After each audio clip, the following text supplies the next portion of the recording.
Ahalan! Marhaba mga kakabsat! Nakauwi na nga pala kami dito sa bahay ng amo ko mga kabsat. Day 4 ng Ramadan kaya naman ito yung pinaluto ng amo ko ngayon. Pizza. Yung malaki nga pala is para sa alaga ko at yung mga medyo mga maliliit is para sa kanya. At syempre para na rin sa amin. At bago nga pala ako makagawa ng pizza mga kabsat ay gagawa nga pala muna ako ng dough. Kasi nga naman ikikip ko pa siya ng 1 hour mahigit. Bali nga pala yung ginagamit ko sa paggawa ng dough mga kabsat ay 5 spoon ng powdered milk, 2 spoon ng sugar, 1 big spoon ng yeast, tapos maglalagay ako dyan ng 3 glass ng tahin or flour mga kabsat. At nga pala mga kabsat, yung yeast dapat nga pala active. Bali nga pala, unang-una ko pong pinaghahalo yung mga dried ingredients mga kabsat sa paggawa ng dough. Ayan, hinahalo-halo ko nga pala muna. Tapos maglalagay nga pala ako dyan ng 1 biyala ng oil.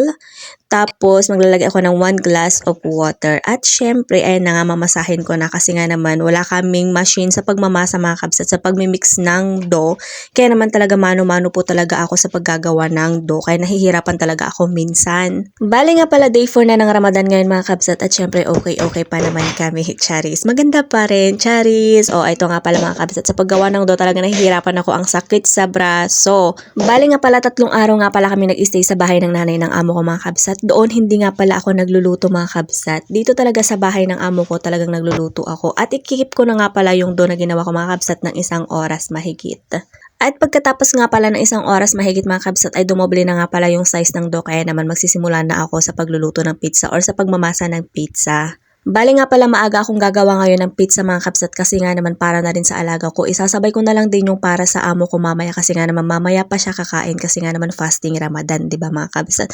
Nauna kasi yung alaga ko kasi nga naman may pasok siya. Doon sa ibang bahay or doon sa bahay ng nanay ng amo ko mga kabsat, hindi naman talaga kasi ako nagluluto doon. Depende na lamang kung gusto nilang ako yung magluto. Meron kasing tagaluto doon mga kabsat kaya naman tumutulong lang talaga ako sa paghuhugas, pagliligpit. Dito kasi sa bahay ng amo ko mga kabsat wala akong choice, ako yung tagaluto dito kaya naman ako talaga yung gagawa. Kapag nga pala Ramadan mga kabsat, araw-araw talaga luto yan. At syempre matatapos yan mga kabsat bago mag-adan yung pray nila mga kabsat. Dapat tapos na lahat.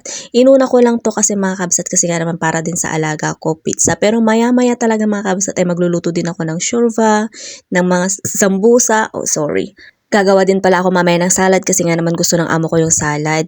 At inuna ko talaga yung para sa alaga ko mga kabsat kasi nga naman ito na mag-aalauna na mga kabsat hindi pa ako tapos. So plain lang mga kabsat yung gusto niya, ayaw nga pala niya yung may mga gulay. Pero sa amo ko mga kabsat ay may gulay yung gusto niya. Kapag nga pala Ramadan mga kabsat, ang dami-dami talagang niluluto, iba't ibang dish nga palang hinahain mga kabsat para sa kanila kasi nga naman kailangan din nilang mabusog kasi nga naman ang oras talaga ng pagsasime nila is sobrang tagal din naman talaga. Kung sa alaga ko gusto niya talaga mga kabsat yung pizza, yung malaki yung size niya. Pero sa amo ko naman mga kabsat, mini pizza lang yung gusto niya. Kaya naman ayan, ginawan ko na din siya ng mini pizza. At chinek ko nga pala kung luto na nga pala yung pizza para sa alaga ko. Eto na nga luto na nga mga kabsat. Dito nga pala ako nagluluto ng mga pizza mga kabsat. Eto, hindi ko nga pala siya ino-oven. Mas maganda kasi to para sa akin mga kabsat sa pagluluto ng pizza. Hindi ko nga pala alam mga kabsat kung anong tawag dito sa English pero ang naririnig ko nga pala na laging sinasabi ng amo ko na tawag dito pero sa Arabic mga kabsat is kabasa.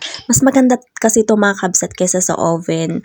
Pero kailangan mo lang tingnan-tingnan, i-check lagi kasi nga naman masusunog. Maganda kasi ito sa pagluluto mga kabsat ng kubus or mga pizza. So ito nga pala yung mga sinasabi kong gulay na nilalagay ko para sa pizza ng amo ko mga kabsat. Bell pepper, kamatis at saka sibuyas. Ayaw kasi ng alaga ko mga kabsat yung mga gulay na to. Kaya naman plain lang talaga sa kanya. So marami nga pala akong nagawa dito para sa amo ko mga kabsat. At yung iba, lalagyan ko nga pala ng za'atar kasi nga naman gusto din ng amo ko yung za'atar. At kapag Ramadan nga talaga mga kabsat, kapag katagaluto ka, dito ka lang talaga sa kusina kasi nga naman non-stop talaga sa pagluluto. Non-stop sa pagluluto, non-stop din sa paghuhugas. Ako magluluto, ako din maghuhugas. Ganyan mga kabsat ang everyday routine kapag Ramadan dito.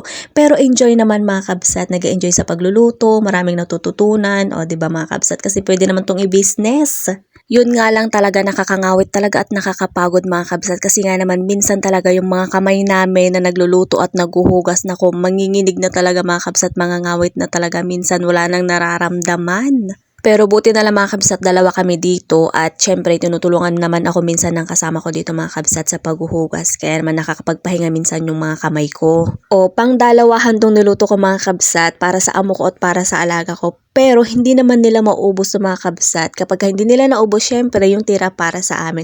Pero nagluto na nga rin pala ako dyan ng para sa amin ng kasama ko mga kakabsat. Syempre ako yung nagluto, syempre mawawala ba yung sa akin? Hindi. Mauuna talaga akong titikim dyan mga kakabsat. So ito nga pala yung zatar mga kakabsat na sinasabi ko sa inyo. So hanggang bukas ulit mga kakabsat. Thank you so much. Bye bye. Maasalama.